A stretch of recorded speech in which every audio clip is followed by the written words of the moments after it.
It's Lori. Welcome to my horror suspense thriller vlog for the week.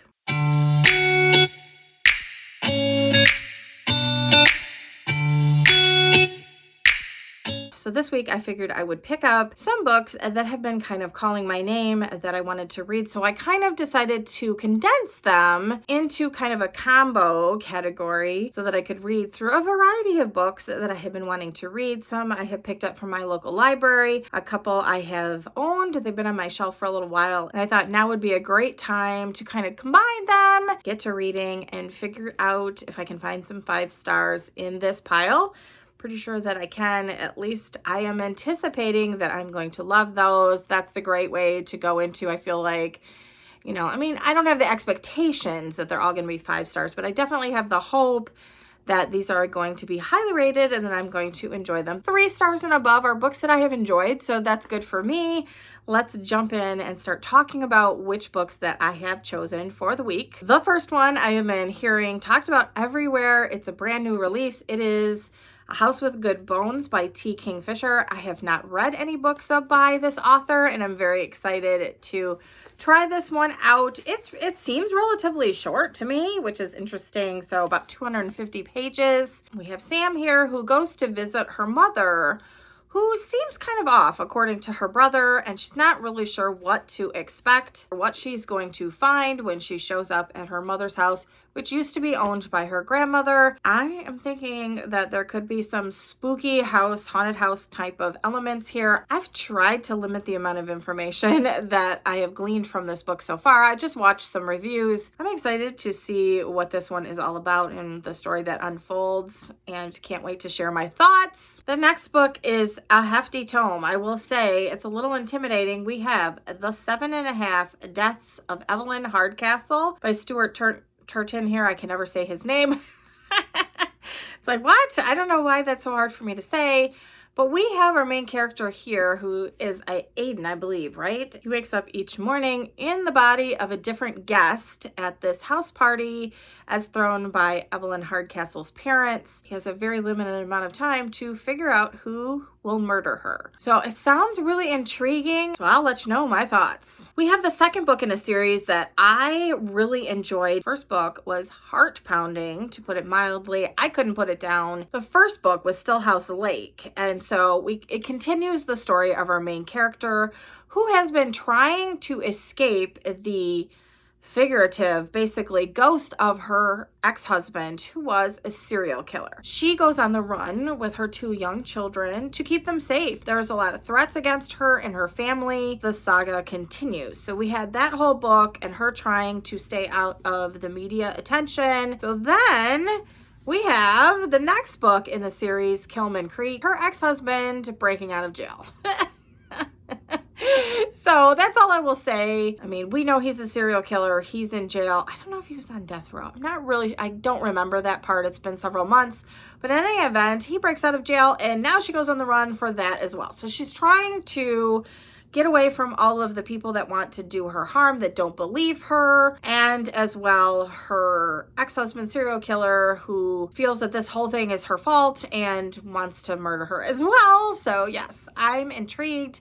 I think this is going to be something that I'm going to need to read on the weekend where I have enough time if I need to stay up and read through the book quickly to know what the heck is going on. I don't want to start this like on a Monday night, for example, and then I'm wrecked for the rest of the work week. So anyway, I'm excited to find out what's going on. I'm a little like at the edge of my seat, but that's always fun knowing that it's going to be a wild ride. And the last book for the week is actually the book that I am currently reading. It is actually Books and Lala's Literally Dead book club pick, and I'm excited to view that live stream talking about The Writing Retreat by Julia Bartz. I was shocked that this is the first novel by this author. I did not realize that. I went back to read the blurb on her and it says it's her first novel. So very interesting. It's getting a lot of buzz. I've been hearing a lot of people talking about it, so I think that's always fun for a first-time author. We have our main character, Alex, who has been invited to a writing retreat. She was a struggling writer and wanted to get published and entered a contest that was hosted by her favorite author, Rosa, to go on this retreat with other women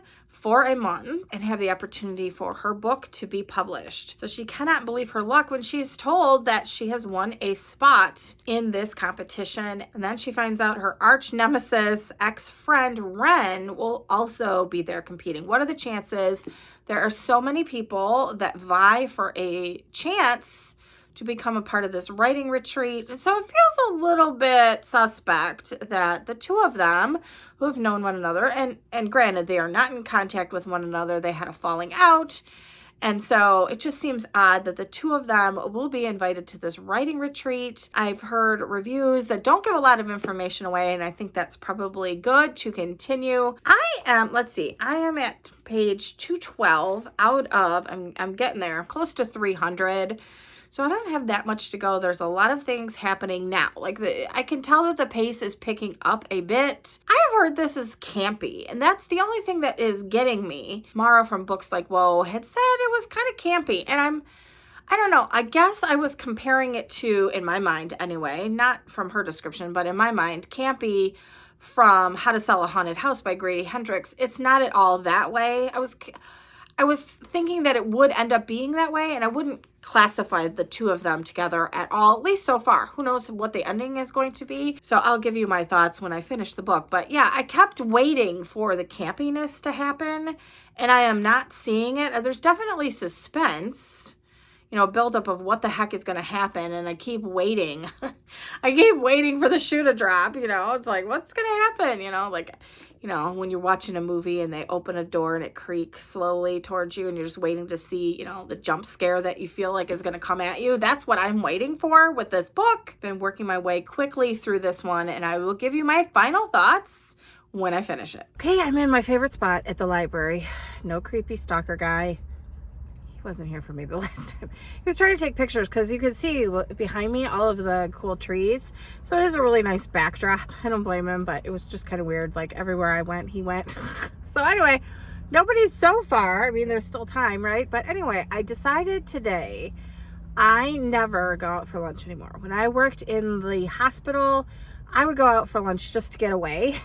Sometimes you just want to get away, right? So I used to go out for my lunch hour. I would shop at a store, Trader Joe's actually. I do not have any Trader Joe's near me, so it was right by the hospital that I used to work at. I would get non-perishable items for the most part. We had a small fridge, and I put items in there, but for the most part, non-perishable, like snacky type of foods.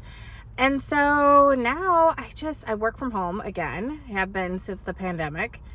And I don't really go out that often for lunch, just to get away, step away from my office, which is my house. I'm in my house all the time, which normally I love, but once in a while, especially on a bright, sunshiny, happy day, you have to get out. So if you haven't gotten out and your weather's getting good, here's your little prod from me who never goes out. Head out for lunch one day this week if you don't normally do so. I decided to use a gift card that's been burning a hole in my pocket for Dunkin'. So I got a nice big coffee for myself. The app had a deal where I could get a free medium coffee for my husband, which was great. He's at home today, and so that's perfect. This is delightful. What did I do? This is a latte with mocha, cane sugar, and almond milk. I am finding I love the flavor of almond milk in my coffee. It's delicious, yummy, so I'm happy to have this. Camera completely fell over. That's fun. So I decided to read my book a little bit while I have my lunch of my couple of bagel bites and my coffee. I did pick up a couple of books. So I'm going to continue reading The Writing Retreat here by Julia Bartz. See if I can knock off a few pages while I enjoy my lunch.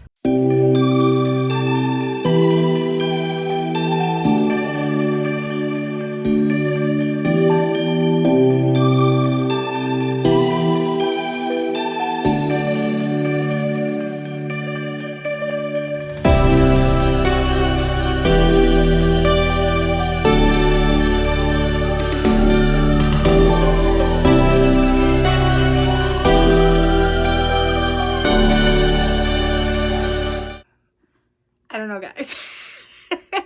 I don't know about this one. It's interesting. Let's talk about The Writing Retreat by Julia Bartz. I don't know. Okay, so first let me start by saying there's a lot going on, very chaotic, and you just never know where to look. There's jump scares, there's things that are happening.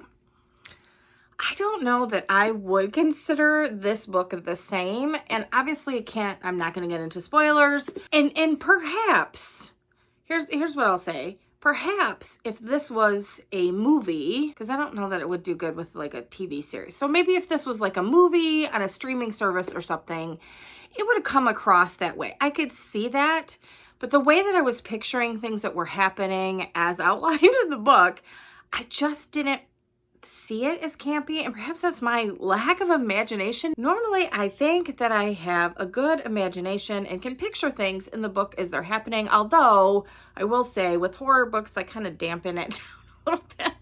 Like I couldn't read a Stephen King book otherwise, and I'm not comparing this to It from Stephen King, so please don't think it was along those lines. I'm just trying to give you an idea that sometimes I do tend to tamp down or dampen a little bit some of the scary elements in books. And so perhaps that was going on here. I wouldn't say that it was overly scary. I would say that the suspense picked up more towards the end. I couldn't figure out what was going on. Just when I thought that things were resolving, something else would happen.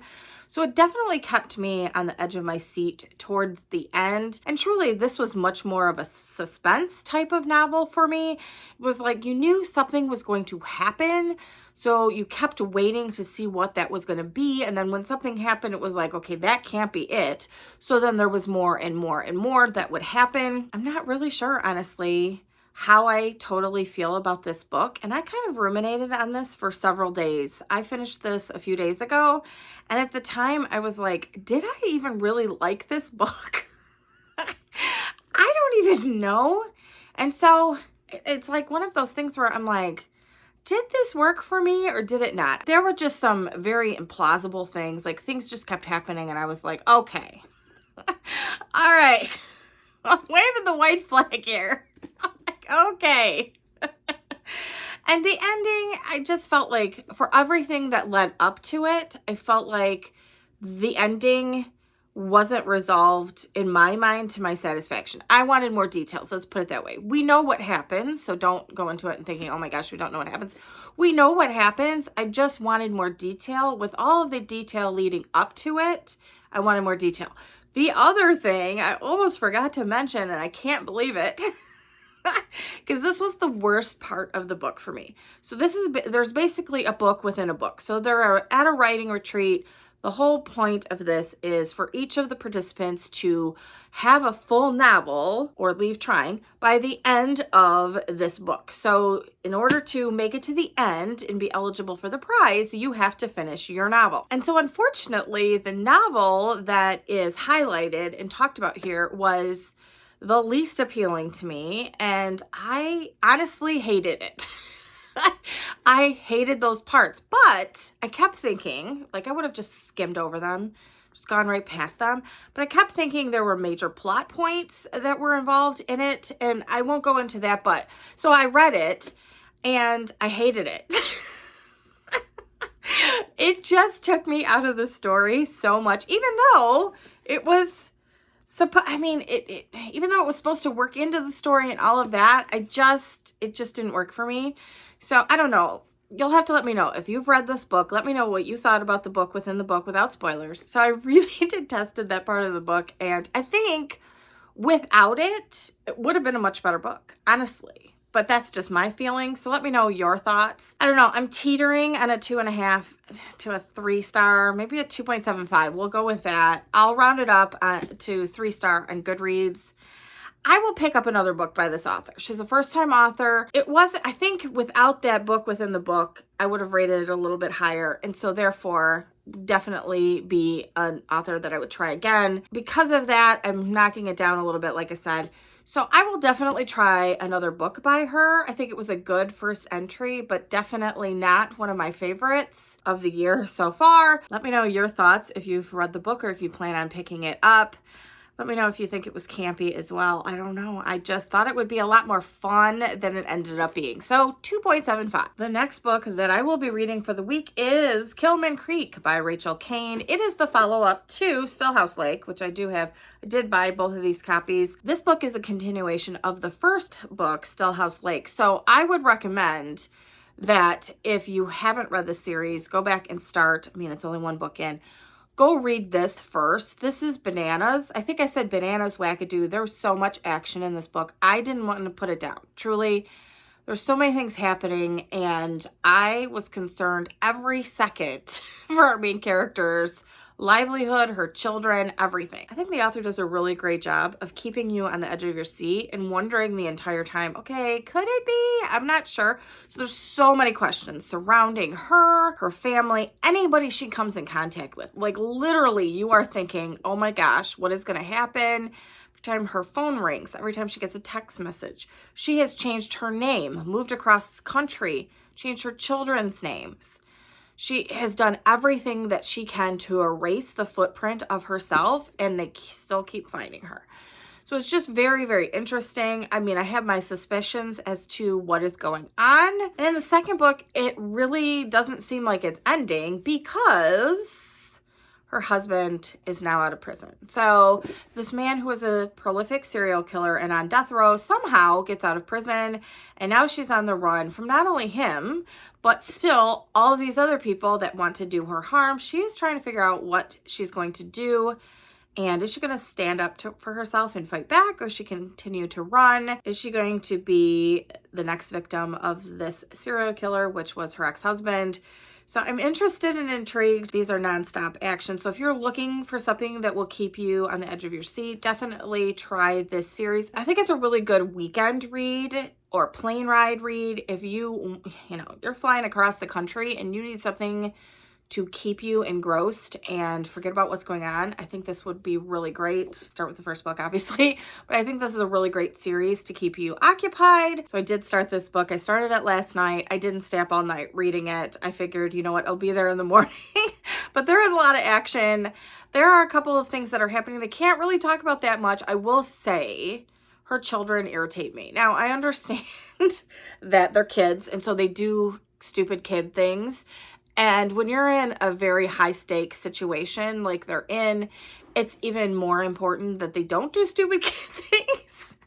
So I was getting a little bit like, as it was happening. I think it adds a great plot point, obviously, because it makes sense that the kids would do things like that. But yeah, so I was getting frustrated, and I'm like, I'll come back to this tomorrow. So I'm about 140 pages in. And something has really happened, like cue the ominous music. And so now we're back. I mean, there are never ending questions. There's always questions as to, did she know? Didn't she know? Did she help him? Did she not? How are they still finding her? Is she behind it? Are the few people that she's trusted and let into her life, are they responsible for the harassment that continues and for her to constantly be looking over her shoulder? You can't trust anyone in this series, which is very interesting. I think it would make a really great streaming service series because there's so much action. You don't know who to trust. It would be really interesting to see that. But yeah, so I'm about halfway, a little bit less than halfway through. I will check back in with you when I finish the book. So I have finished Kilman Creek by Rachel Caine.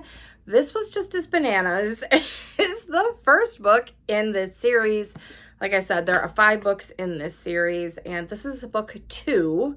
Don't start here, start with the first book. It won't make as much sense. You'll learn a little bit more about Gina. Her name has been changed since the events of the first book, and I think she was using that in the first book as well. So she is Gina. She has her 2 kids, Connor and Lanny, and they have also changed their names as a part of everything that's been happening.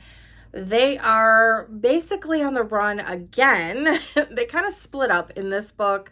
They're fighting their own battles in the ways that they know how. And so Gina is trying to figure out, okay, who is really behind all of this? And where is her ex-husband, Melvin, who was the serial killer? She's trying to figure out how to get him back in jail or off their backs once and for all, because of course he reaches out to her. He figures out right away where she is and how to get in contact with her. So she has to go in hiding and try to figure out what she's going to do next. I will say it kept me up thinking about it after I finished the book. I've already said that the kids really kind of irritated me, and I will say that that's probably the worst part of the book for me. I'm going to go ahead and give this a 4-star. It was excellent. Wasn't as good as the first book, I think, because of the kids. Like, I just felt like there was a lot more involvement with the kids in this book. It jumped POVs. So this one jumped between the point of view of the different main characters in this book. So that was a little off-putting, I think. I would have liked it to have basically followed Gina a little bit more, but I understand why, because they weren't always together. So you had to have a different perspective of what was happening with the other characters. So I'm going to say a 4. I will continue with the next book. I don't really know what's going to happen with that one, because obviously 5 books about her being on the run it's going to be a little bit too much for my nerves. I'm just going to be a nervous wreck by the time this all comes to an end. So we'll see what the next book brings before I decide if I'm going to finish the whole series. Probably at that point, I'll decide if I've read 3, maybe I'll finish the series. But yeah, I'm interested to see what happens next. And I would highly recommend that you pick up this series. Great for, like I said, a weekend away, plane ride. You're going on a cruise, something like that. This will keep you entertained and enthralled. Do you want to check in? The 7.5 Deaths of Evelyn Hardcastle. Unfortunately, this one was really tough. I have made it to, let's see, 122 pages, and I'm giving up. I'm DNFing this book. I cannot do it anymore. There's too much jumping. There's too many things that absolutely do not make sense. I don't know exactly what was happening here. But there was a lot of different things going on, and I suspect it's not all in a linear timeline that's happening, and it was very, very confusing. Now, I will say I did skim, because when I decided to do this, I kind of skimmed to see, okay, what's going on. I did skim, and then I went to the end. And I'm glad that I decided to DNF this book, because it's not really a premise that I enjoy. And I don't think I would have been happy reading through this 450 some page book. Just was too much. I think there were too many things happening, too many things going on, and not enough information being fed to the reader. There's one thing to be said for leaving the reader in the dark and kind of guessing. But this was too much, so much so that I was like, it's too confusing, too complex for me. I'm sure there are people that will absolutely love this, but it's not for me, unfortunately. I'm going to go ahead and DNF this one. So I completely agree with some of the reviews that I read on the back of this book, A House with Good Bones by T. Kingfisher. I will say there were a couple of people that said, you're going to be up all night, or you're not going to be able to put it down. That's what happened with me on this particular book. I spent an entire Sunday devouring this book because I wanted to see what was going to happen. I will say that this was also a little bit bananas. I'm using that word a lot this week, but I would say it was a little bit out of the norm, extraordinary. It starts off ordinary enough, I will say. So you have a mother and a daughter. The daughter she's like an entomologist. I can't pronounce the word, but she basically studies dead bugs in archaeological digs. So she studies bugs. Bugs are fascinating to her. She loves them, but on one of the digs that she is supposed to go on, it's canceled because they found human remains, and they have to sort all of that out, figure out where the remains are supposed to go, how they can be properly buried. So her dig is basically postponed. So her apartment is sublet for, 6 months or whatever the time is going to be. And so she decides, it's a good time to go spend some time with her mother while they iron out all of the details before she can go back to her job. So she decides to go visit her mother, who lives alone in the home that she has inherited from her mother. So we have 3 generations of women here. She inherits the property from her mother and lives there. She has an interesting job. She's kind of a concierge of sorts for celebrities or people that are coming into town for events like book signings, interviews, that type of thing. And so she kind of ferries them around town, sets them up with whatever they want, reservations, if they want a special, cheesecake or something from the local delicatessen that they love every time they come into town. So she does that, which sounded like a really interesting job, actually. And so we have the mother and daughter here who are reunited in the grandmother's home. When the daughter pulls up, she sees a vulture perched on the mailbox, I believe it is. She's like, that's kind of weird. Why is there a vulture perched outside the house? And then she starts to see, as the book goes on, she sees more vultures. And she's like, why is this happening? Add to that, her mother is acting weird. She's just acting very, very strange. She has reverted the house to basically the way that it looked when the grandmother was still alive. And so she's changed all of the things that made it unique to her, all the fun colors, all of the pictures and decorations in the house have now reverted back. It's like a time machine, time traveling back to when the grandmother had the house. So the daughter's kind of like, what's going on? Asks her about it. The mother brushes it off and is like, oh, really? Yeah. Oh, I didn't realize. I just thought it would look nice this way. And so the daughter's just kind of like, what's happening? She thinks maybe her mom's dealing with some dementia issues. And so it kind of goes on from there. And I'm not going to spoil anything for you, but it was a lot. Kind of like, it's interesting because you kind of get lulled into this false sense of, okay, yeah, that makes sense. Like you can see the daughter going through that as well. And then all of a sudden, wham, things start really picking up. And that's why you can't put the book down, because you want to know what's going on up until the very last page. I guess I would say it's kind of campy. I guess for my definition of campy, it's kind of campy. It's fun. I wouldn't say it was a horror, so I guess I could say that. I didn't find it overly scary. So if you're worried that this book, because, people are calling this a horror, I wasn't scared, but then again, I'm the kind of person that kind of tamps things down in my mind. I wasn't particularly scared.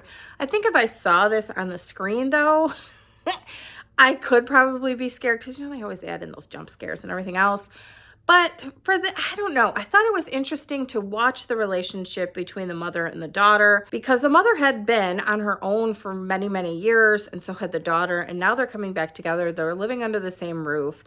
And it's different when you live together and seeing what people go through every day. And so navigating that difference of relationship between the two of them, being mother and daughter, but living under the same roof, whereas they had lived, in different areas of the country, had different jobs, different things going on. So it was interesting to watch that relationship and hear more about their past with the grandmother, and even further, they go digging into their past a little bit more. This is another one where I'm kind of like, I'm going to go ahead and give this a 4-star. I did enjoy it, and obviously, I read through this so quickly because I wanted to know what was going on. I just think it was a little, I don't know what else, wacky, little bananas and wacky. It didn't turn out at all like I thought it was going to. And I doubt that anybody's going to go into this and guess what the outcome is going to be. So if you want to be surprised and you want kind of a slow burn and then wham, things start happening really fast, I think this is a really good book for you. This is another one that I think would be great on a trip. Just don't plan it like a girlfriend's weekend away where you're going to be spending a lot of time doing other things. Plan this. You're going to the lake with your in-laws. I don't know. You think you're going to be bored, something like that. You need something that's going to keep you occupied in downtimes. I think this is a really good book, something that you could take with you, get done with on a weekend and really enjoy yourself. So yeah, I'm going to give this a 4. I will definitely be picking up more books from this author. So that'll do it for the mystery, horror, suspense, thriller vlog for the week. All kinds of different things in this vlog. I would say it was kind of, I'm just going to give it a wackadoodle title for the week. There was a lot of wacky things going on in the books, lots of suspense in some very unbelievable elements in others. One book that I just couldn't slog through. So there was a lot going on in this week's vlog. Let me know down below if you've read any of these books and which one is your favorite. Based on these, do you have any other recommendations for me that you'd like to see me talk about? I think if you like thriller and suspense novels, I would recommend the Kilman Creek Stillhouse Lake series by Rachel Kane. And I think this is a really good standalone. I know a lot of people are buzzing about it, so this might be a really good book to pick up as well. Those are my 2 highlights for the week. So thank you so much for watching, and I will see you next time. Bye, everybody.